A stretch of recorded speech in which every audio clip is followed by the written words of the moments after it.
अस्सलाम वालेकुम स्टूडेंट्स, उम्मीद है आप सब खैरियत से होंगे। आज से जो है वो आपकी ऑनलाइन क्लासेस स्टार्ट हो रही हैं। तो आज हमने स्टार्ट करना है आपका मैथ का यूनिट नंबर 9 डेटा हैंडलिंग। और जो आपका टॉपिक है वो है एवरेज। तो टॉपिक एक्सरसाइज पे जाने से पहले सबसे पहले हम टॉपिक को देख लेते हैं और इसकी डेफिनेशन, इसका फॉर्मूला पढ़ लेते हैं जो कि हमने एक्सरसाइज में इसको यूज़ करना है। अब स्टूडेंट आपका पेज नंबर 159 पे है। डिफाइन की फैक्ट एवरेज है the sum of the quantities and divide this sum by the number of quantities. मतलब कि आपने सम लेना है, जो भी आपको डाटा गिवन होगा आपने वो सारी वैल्यूज़ को प्लस करना है और डिवाइड कर देना है, और उस जो सम आएगा उसको आपने डिवाइड करना है नंबर ऑफ क्वांटिटीज़ पे।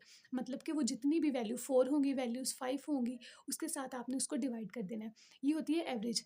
मतलब कि एवरेज होती है दरमियानी value. Average is equal to sum of quantities divided by number of quantities. ये वाला फार्मूला आपने याद रखना है, यही आपने जो है आगे एक्सरसाइज में इसका यूज़ करना है। तो अब देखिए नीचे एग्जांपल भी उन्होंने दी हुई है 16 + 12 + 11। मतलब कि ये डाटा दिया हुआ है 16, 12 और 11। सबसे पहले तो आपने इसको क्या करना है, इनका सम लेना है, क्योंकि हमने फार्मूला में पढ़ा है ना, sum of quantities divided by number of quantities. तो आप इन सबको प्लस करेंगी, प्लस करने से आपके पास आ रहा है 39।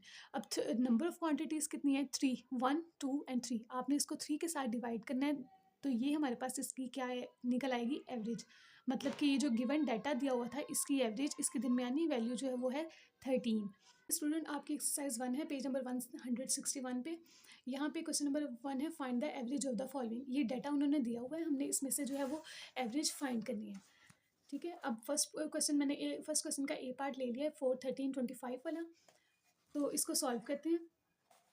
अब सबसे पहले तो आपने यहाँ पे लिखना है एवरेज का फार्मूला। एवरेज का फार्मूला हमने अभी क्या पढ़ा था, average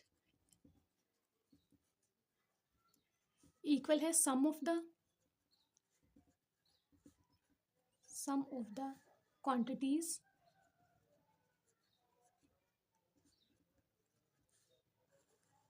divided by number of quantities.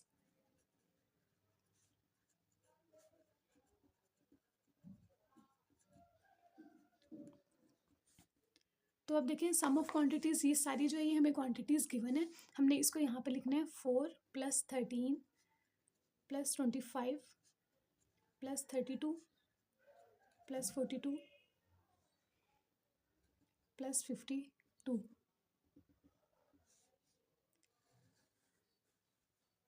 Divide में अब आएगा। अब ये देखिए कितनी नंबर ऑफ क्वांटिटीज़ हमने लिखनी है ना, कितनी क्वांटिटीज़ है, 1, 2, 3, 4, 5 एंड 6। इसको 6 के साथ डिवाइड करवाएंगे। जब इन सारी वैल्यूज़ को आप प्लस करेंगे तो आपके पास वैल्यू आएगी 168 डिवाइडेड बाय 6। अब इसको 6 के साथ डिवाइड करना है, आपने यहाँ पे रफ वर्क का कॉलम बना लेना है और इसको डिवाइड करवाएंगे 168 को 6 के साथ। 6 2 टाइम 12, माइनस करेंगे तो हमारे पास आ रहा है 4, 8, 6 8 टाइम 48। तो अब देखिए इसको इसमें से माइनस करवाएं तो हमारे पास वैल्यू क्या आ रही है, 28। मीन्स की जो डाटा गिवन था इसकी एवरेज कितनी निकली है, 28। यहाँ तक जो है आपका क्वेश्चन सॉल्व हो गया। इसी तरह से स्टूडेंट्स आपका जो है क्वेश्चन नंबर 1 का सी पार्ट है। 10 centimetre, 13 centimetre, 17 centimetre, 16 and 19 centimetre. इसको भी आपने सेम वैसे ही सॉल्व करना है। सबसे पहले आप फार्मूला लिखेंगे, average is equal to sum of quantities divided by number of quantities. तो देखिए इसमें जितनी भी वैल्यूज़ दी हैं आपने इसको एज इट इज़ लिखना है और सेंटर में आपने क्या साइन लगाना है, प्लस। क्योंकि सम आ गया है तो हमने इसको प्लस करना है, डिवाइड करना है 5 के साथ। क्यों? क्योंकि टोटल क्वांटिटीज़ हमारे पास 5 है, 1, 2, 3, 4 एंड 5। अब जब इन सारी वैल्यूज़ को आप क्वांटिटीज़ को प्लस करेंगे तो आपके पास आ जाएगा 75 सेंटीमीटर। डिवाइड करेंगे 5 के साथ, इट्स मीन कि 75 को 5 पे डिवाइड किया 15 सेंटीमीटर। मतलब कि जो गिवन डाटा था इसकी एवरेज आपके पास कितनी आ रही है, 15 सेंटीमीटर। इसी तरह से आपने जो इसी पार्ट के जो बाकी के क्वेश्चन हैं बी और डी, ये आपका होमवर्क है। आपने ये 2 क्वेश्चंस भी करने हैं और ए और सी, ये मतलब कि 4 पार्ट आपने अपनी क्लास वर्क में आज कंप्लीट करने हैं। आज का आपका यही टॉपिक है। उम्मीद करती हूँ आप लोगों को ये जो है लेक्चर मेरा समझ आ गया होगा और आप जो है वो अपना होमवर्क और क्लास वर्क कंप्लीट करेंगे। ओके, अल्लाह हाफिज़।